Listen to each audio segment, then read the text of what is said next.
बंगाल में बोले पीएम मोदी 2 मई को बनेगी डायरेक्ट बेनिफिट देने वाली सरकार। कहा आयुष्मान भारत के तहत गरीबों को 5 लाख रुपए का मुफ्त होगा इलाज। छत्तीसगढ़ के बीजापुर में नक्सलियों के साथ मुठभेड़ में डीआरबी और सीआरपीएफ के 3 जवान शहीद, 1 नक्सली ढेर।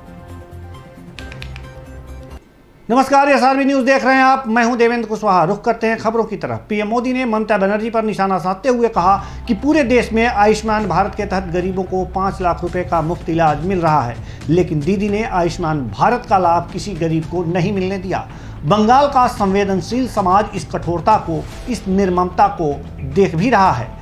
पीएम मोदी ने कहा कि केंद्र सरकार ने शहरों में काम करने आए रिक्शा, रेहड़ी, ठेला चलाने वाले साथियों के लिए बिना गारंटी का बैंक लोन देने की योजना शुरू की है, लेकिन दीदी की सरकार ने इसे सही तरीके से लागू नहीं किया। छत्तीसगढ़ के बीजापुर जिले के तर्रेम में नक्सलियों के साथ मुठभेड़ में डीआरबी और सीआरपीएफ के 3 जवान शहीद हो गए। वहीं मुठभेड़ में 3 जवान घायल भी हुए हैं। जानकारी के मुताबिक मुठभेड़ में 1 नक्सली भी मारा गया है। इससे पहले बीते मार्च महीने में नक्सलियों ने जवानों से भरी बस को आईईडी ब्लास्ट कर उड़ा दिया था, जिसमें 5 जवान शहीद हो गए थे। जवानों की बस पर यह हमला नारायणपुर में हुआ था। बिहार के भागलपुर में दूसरे स्ट्रेन के बढ़ते कोरोना प्रभाव को देखते हुए वैक्सीनेशन के चौथे फेज की शुरुआत 1 अप्रैल से कर दी है। देश के साथ साथ बिहार और भागलपुर में भी 45 वर्ष से अधिक उम्र के लोगों को कोरोना का टीकाकरण किया जा रहा है। दरअसल केंद्रीय स्वास्थ्य मंत्रालय ने सभी राज्यों के 45 वर्ष से ऊपर के लोगों को वैक्सीन लगाने का निर्देश दिया है और वैश्विक महामारी कोरोना वायरस से बचाव को लेकर मास्क पहनने और सोशल डिस्टेंसिंग बनाए रखने की अपील भी की है। क्या बोलना चाह रहे हैं? बोलना चाह रही है कि 40 से ऊपर को जो है कोरोना ले लीजिए सही वैक्सीन सदर हॉस्पिटल में आप बचाव करें। हाँ, अपना बचाव सुरक्षित, इसलिए मास्क भी ज़रूरी है। जनता से यही अपील है कि हर व्यक्ति को ये इंजेक्शन लेना चाहिए और पूरी तरह सुरक्षित है। सरकार ने बहुत बड़ी अच्छी योजना चलाई है। हम चाहते हैं पूरा देश, पूरा राज्य, पूरी जन समुदाय इसका भरपूर समर्थन करे। मेरा नाम प्रदीप कुमार है। क्या बोलना चाह रहे हैं? बिहार के भागलपुर में अवैध संबंध का शक होने पर पति ने पत्नी की हत्या कर दी। इस घटना में पुलिस ने त्वरित कार्रवाई करते हुए मामले में युवती के पति को गिरफ्तार कर लिया है और मामले की जांच की जा रही है। मिली जानकारी के अनुसार शेखा देवी 28 मार्च से पहले अपने घर से लापता थी, जिसकी सूचना उसके पिता ने थाने में लिखित रूप से भी दी थी। सूचना पर पहुंची पुलिस ने शव को कब्जे में लेकर पोस्टमार्टम के लिए भेज दिया है।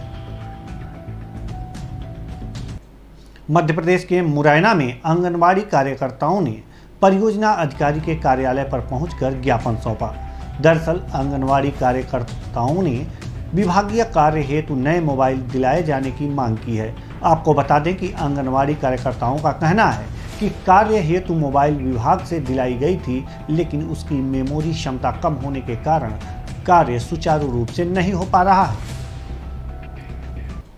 मध्य प्रदेश के मुरैना जिले के अंतर्गत आने वाले ग्राम पंचायतों में ग्राम सरपंच, सचिव और अधिकारियों की मिलीभगत से गुणवत्ता विहीन कार्य किया जा रहा है। आपको बता दें कि कुछ ऐसा ही मामला मुरैना के जलालगढ़ में सामने आया है। वहीं ग्रामीणों का कहना है कि उन्हें किसी भी सरकारी योजना का लाभ नहीं मिल रहा है। मध्य प्रदेश के मुरैना में सर्राफा की दुकान में गहने पसंद कर रहे एक किसान के थैले से 2 युवकों ने 80,000 रुपए पार कर दिए। फिलहाल वारदात की पूरी घटना दुकान में लगे सीसीटीवी कैमरे में कैद हो गई है। आपको बता दें कि किसान लाल सिंह जाटव अपनी बेटी की शादी के लिए सर्राफा की दुकान में गहने पसंद कर रहे थे। फिलहाल पुलिस ने फरियादी से आवेदन लेकर अज्ञात युवकों की तलाश शुरू कर दी है। यूपी के बस्ती में गौर थाना क्षेत्र के अति संवेदनशील मतदान केंद्रों का प्रभारी निरीक्षक शमशेर बहादुर सिंह ने निरीक्षण कर अस्थायी लोगों से जानकारी ली। इस अवसर पर थाना प्रभारी निरीक्षक ने बताया कि अति संवेदनशील के रूप में चिन्हित कर मतदान केंद्र का निरीक्षण किया गया है, जिससे कि चुनाव के दिन किसी तरह की कोई हिंसा न हो। बिहार के मुजफ्फरपुर जिले के सकरा गांव में भीषण आग लगने से दर्जनों घर जलकर राख हो गए। दरअसल आग की लपटें इतनी तेज थी कि आसपास के क्षेत्र में अफरा तफरी का माहौल उत्पन्न हो गया। घटना की सूचना पर पहुंची दमकल टीम ने काफी मशक्कत के बाद आग पर काबू पा लिया है। फिलहाल आग लगने के कारणों का खुलासा अभी तक नहीं हो पाया है। ये आग लगी है दोपहर में, अचानक पता नहीं चल रहा कैसे आग लगी है। सो कितना घर जला है? लगभग 30-35 घर जला है। कितने का नुकसान का आंकलन है? लगभग 15 से 20 लाख का होगा। कोई जान माल की भी क्षति है क्या? जान माल की भी क्षति है। क्या इसमें भैंसी से झड़क गया है और बकरी वगैरह के बच्चा उसा भी जल गई उसमें। तो प्रशासन की तरफ से कोई मदद आप लोगों को अभी तक मिला है क्या? प्रशासन की तरफ से वही फायर ब्रिगेड की गाड़ी आई है। आग पर काबू पा लिया गया? हाँ, पा लिया गया। कौन सा जगह है? इमामत गोकुल नया टोला है। आपका नाम क्या हुआ? राम सेवक शर्मा। क्या है घटना? घटना आज हमें लगभग 2-2:30 बजे से सूचना मिला है SHO सकरा के अनुसार कि मोहम्मदपुर कोठी में आग लगी है। लगभग यह दर्जनों घर, कुछ के मकान जो जल गया है और तत्काल पहुंचकर फायर के 2 यूनिट गाड़ियां और आग पर काबू पाया गया। आग पर काबू पूरी तरह पा लिया गया? हाँ, आग पर लगभग कितना घर जला है सर? लगभग दर्जनों घर जला गया और भारी नुकसान हुआ है लोगों का। आप अपना नाम बताएं। मैं मनोज कुमार, जो सकरा थाना में प्रतिनियुक्त हूँ, और एक मुसहरी थाना की गाड़ी, 2 गाड़ियाँ आग पर पूरी तरह से काबू पाया गया। हुआ है घटना। बिहार के समस्तीपुर में जमीन विवाद को लेकर 2 पक्षों में मारपीट हुई। इस घटना में दोनों पक्षों के 8 लोग घायल बताए जा रहे हैं। सभी घायलों का इलाज स्थानीय जिला अस्पताल में चल रहा है। फिलहाल सूचना पर पहुंची पुलिस जांच में जुट गई है। कैसे घटना हुआ, क्या मामला है? मामला ये कि छत पर जो मतलब एक ईटा लगता है ना, ईटा लगा हुआ था, तो वो बोले कि मेरे में, हम बोले मेरे में। यही बात होते हुए वो बोले कि जो अगर मेरे में होगा तो उखाड़ देगा ना। हम बोले जी अगर अपने होगा तो उखाड़ देंगे। तो ये बात होते होते उनका लड़का है दूसरा, वो आके तो बोला कि ये कैसा हो रहा है, ये सब बात हुई कि बोले कि ईटा हटाओ। तो हम बोले कि आप में नहीं है, तो बोले कि जो हटाओ। तो हम बोले अगर आप में है आप हटा लीजिए।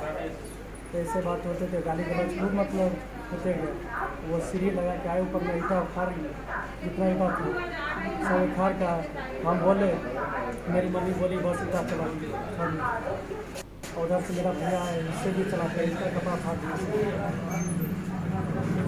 क्या नाम हुआ आपका? मेरा नाम सोनू कुमार। उसके बाद घर घर गिरा हो गया और यहाँ पे खंती लगा से लगी। कैसे? बिहार के पटना से दरभंगा होते हुए मुजफ्फरपुर तक इलेक्ट्रिक बस का परिचालन शुरू हुआ है। इस अवसर पर परिवहन पथ निगम के प्रशासक श्याम किशोर और जिलाधिकारी प्रणव कुमार समेत अन्य लोग उपस्थित रहे। आपको बता दें कि इन बसों की महत्वपूर्ण बात यह है कि इनमें लगे पैनिक बटन का प्रयोग आपातकालीन स्थिति में किया जा सकेगा। वहीं सुरक्षा के दृष्टिकोण से इसमें 3 कैमरे भी लगाए गए हैं। जो है पटना और दरभंगा के बीच चलेगी, जो भी एयरपोर्ट्स की कनेक्टिविटी करेगी। दूसरी बस पर्यटन के उद्देश्य से लौरिया, अरेराज, वैशाली होती हुई जाएगी। तो ये मुजफ्फरपुर के लिए काफ़ी खुशी की बात है और इसके लिए मैं प्रशासक BSRTC श्री श्याम किशोर श्रीवास्तव जी को बहुत बहुत धन्यवाद देता हूँ। जो है यूपी के प्रतापगढ़ में पुलिस के छापे में 10 करोड़ की अवैध शराब बरामद हुई है। आपको बता दें कि अवैध शराब की फैक्ट्री का संचालन गौशाला की आड़ में किया जा रहा है। दरअसल IG जोन प्रयागराज के नेतृत्व में अवैध शराब की फैक्ट्रियों में कार्रवाई की जा रही है। इस छापे में पुलिस ने सैकड़ों पेटी अवैध शराब, केमिकल और शराब बनाने के उपकरण भी बरामद किया है। सर, आज कुंडा इलाके में जो है एक और बड़ी फैक्ट्री अवैध शराब की पकड़ी गई है, तो क्या कार्रवाई अभी तक आपके द्वारा की गई है और कितना जो यहाँ पे उपकरण है, शराब है, वो तमाम सारी चीज़ें हैं वो बरामद हुई हैं और कितनी बड़ी ये फैक्ट्री है? ये काफ़ी समय से यहाँ के बारे में सूचनाएं प्राप्त हो रही थी कि इस तरह की अवैध फैक्ट्री कुछ माफियाओं के द्वारा यहाँ चलाई जा रही है, जिसमें पिछले 3 दिन से लगातार यहाँ छापामारी की जा रही थी। उसमें दुकानें जहाँ पर वो अवैध शराब रखी हुई थी वो पकड़ी गई। उसके बाद 300 पेटियाँ 2 बार लगातार पकड़ी गई। तब पता चला कि आसपास यहाँ भी कोई बड़ा सेंटर है।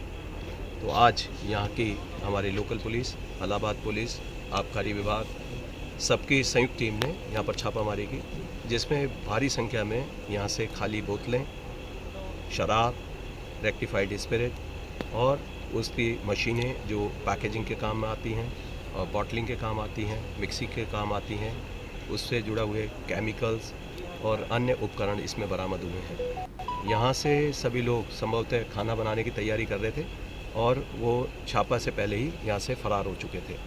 कुछ ड्रम ऐसे थे इन्होंने ज़मीन में दबाए हुए हैं, उसकी खुदाई की कार्रवाई अभी की जा रही है। यहाँ हमने अभी एक अस्थायी चौकी प्रारंभ कर दी है। जो कर्मचारी यहाँ पर बीट में कार्यरत रहे, उप निरीक्षक हैं और यहाँ के जो बीट कांस्टेबल हैं, उनको तत्काल प्रभाव से निलंबित कर दिया गया है।